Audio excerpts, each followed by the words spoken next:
विधानसभा में तो बहुत विधेयक पारित हो जाता है, लेकिन उन्होंने कहा कि इसको लोकसभा में भी पारित करिए, 9वीं अनुसूची में डालिए। 9वीं अनुसूची में कौन डालेगा?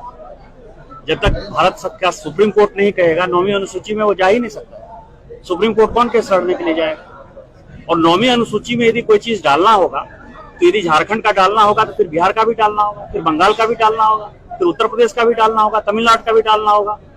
ये तो केवल जो है पूरे देश को तोड़ने वाली जो शक्ति है, जो बांग्लादेशी और आईएसआई मैं कह रहा हूं कि सरकार चलाती है, वही ये 32 के खतियान की बात करता है। दूसरा बात सवाल ये है कि देवघर का आदमी क्या करेगा?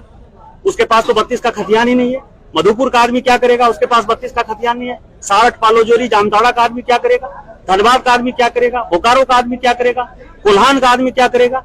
32 का खतियान किसी के पास नहीं है। कि पहला बात तो माननीय सांसद जो इतने बड़े ओहदे पर है और उनके पास बयान देने का उनके पास लहजा नहीं है, तरीका नहीं कि उन्हें किस प्रकार बात रखना चाहिए।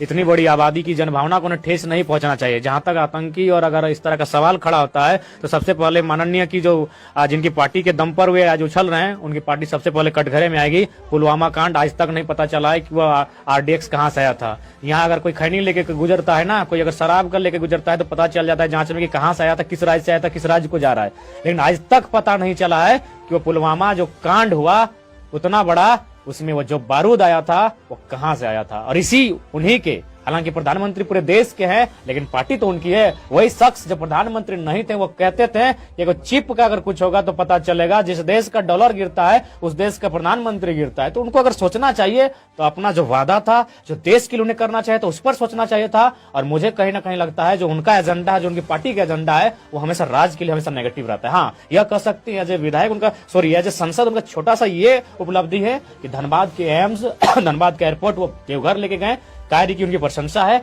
लेकिन बाकी अगर बात करें तो वह इंसान पूरी तरह से झारखंड को चाहता है कि यहाँ के लोग बदहाल रहे, यहाँ के लोग तंगहाल रहे। हमें नहीं चाहिए आपका वो विकास, हमें 1932 का खतियान उससे ज्यादा कहीं महत्वपूर्ण है। आप राज्य तोड़ने, अपने अन्य राज्यों की बात करते हैं कि सभी कि मन राज्य में भेद ना करें, तो ठीक है, यहाँ की आबादी को अब बिहार में सुनिश्चित करें नौकरी देना, या फिर यहाँ की आबादी को गुजरात में नौकरी देना सुनिश्चित करें। और सबसे बड़ी बात इनका देखिए, कभी भी जो लोकेलिटी का मामला है वो चुपचाप रहते हैं। अभी ये मैंने हेमंत जो भी उनका चल रहा है, और उसमें तो समझ देखने में आ रहा है कि पैसा दे के लोगों को लेके जा रहे हैं, वहां मारपीट भी हो रहा है पैसा नहीं देने पर। उनको बात करना है, उनको कभी रोजगार पर बात नहीं करते, कभी शिक्षा पर बात नहीं करते हैं, वो केवल और केवल धर्म की बात करते हैं। इसलिए उनका वो प्रोपेगेंडा है। पूरे राज्यवासियों के सामने उन्हें माफी मांगना चाहिए कि उनका जो बयान है वो शर्मनाक बयान है, दुखद बयान है, उन्हें पूरे राज्य के सामने माफी मांगना चाहिए। क्या लग रहा है कि झारखंड में जो भाजपा सांसद है और विधायक है, क्या उन्हें दबाव देना चाहिए जो मूलवासी विधायक सांसद है? मूलवासी विधायक सांसदों को दबाव देना चाहिए, और नहीं अगर दे पाते तो हमें लगेगा उनके गर्दन में पट्टा बंधा हुआ है, वो उनके गुलाम है, पार्टी के गुलाम है, दलाल हैं।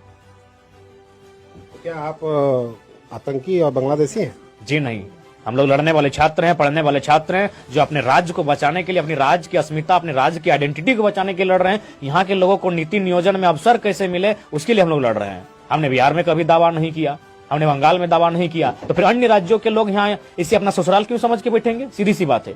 हमने राज्य क्यों लिया? इसीलिए लिया कि यहाँ के जो लोग पिछड़े, शोषित, वंचित लोग हैं उन्हें मौका मिलेगा। तो कहीं ना कहीं संसद की मति मारी गई है। उन्हें पहले अपने जो उनका जो मैनिफेस्टो में था, उनकी जो गवर्नमेंट, खासकर वो संसद है, यानी जो दिल्ली का जो वचन था प्रत्येक साल कितना करोड़ का नौकरी, उस पर उन्हें चर्चा करना चाहिए। वो जानना वो भारतीय जनता पार्टी के हैं, और उनकी नजर में जो उस पार्टी की विचारधारा से भिन्न है वो उनको बांग्लादेशी लगता है, वो उनका आतंकवादी ही लगता है। जो भी है, आज अगर कोई बीजेपी में भी है, कल अगर उस पार्टी से निकल जाता है तो बीजेपी वाले लोग उनके पास एक सर्टिफिकेट बहुत शानदार है, देशद्रोही का, पाकिस्तानी कहने का, आतंकवादी कहने का, टेररिस्ट कहने का, ये उनका प्रचलन है। और इसी के दम पर वो गवर्नमेंट बनाती है, चुनाव के समय दंगे करवाती है। तो ये उनका प्रोपोगेंडा बीजेपी द्वारा जिन मामलों में, विशेषकर जो बहनों को लेकर जो दुष्कर्म अथवा उनके साथ अन्याय का मामला आया है, उसी में उन्होंने इंटरफेयर किया है जहां जाति धर्म का मामला हो। बाकी अगर मर जाए, कट जाए, कोई मतलब नहीं है। तो मुझे लगता है एक सांसद के दृष्टिकोण से, एक शिक्षित सांसद हैं, कहीं ना कहीं पार्टी को खुश करने के लिए आप इस हद तक ना गिरे। क्या लग रहा है कि अब ये लोग संसद में ये बात उठाएंगे, अब जो अब ये विरोध कर रहा है? ये शख्स नहीं उठाएगा ये शख्स नहीं उठाएगा, PN सिंह नहीं उठाएंगे, संजय सेठ नहीं उठाएंगे, जयंत सिन्हा नहीं उठाएंगे। ऐसे 4-5 सांसद हैं जो झारखंडियों का हित नहीं चाहेंगे। कौन उठाएगा? मुझे लगता है इस पर गिरिडीह सांसद को उठाना चाहिए, वो लोकल है, लेकिन हालांकि वो भी सेंट्रल पार्टी से उनका टाई अप है। उसके बाद जो भी जितने आदिवासी मूलवासी सांसद हैं, विद्युत वरण जी को उठाना चाहिए, या फिर विजय हांसदा जी हैं, आपका सुनील सोरेन जी हैं दुमका से, तो उन लोगों को इस बात को संसद में रखना चाहिए, पुरजोर तरीके से रखना चाहिए। और उन्हें तो यह इस बात का भी चर्चा करना चाहिए संसद में कि जब सभी राज्यों को पहचान मिला है, सभी राज्यों के लोग अधिकार मिला, तो झारखंड के साथ लूट खसोट क्यों?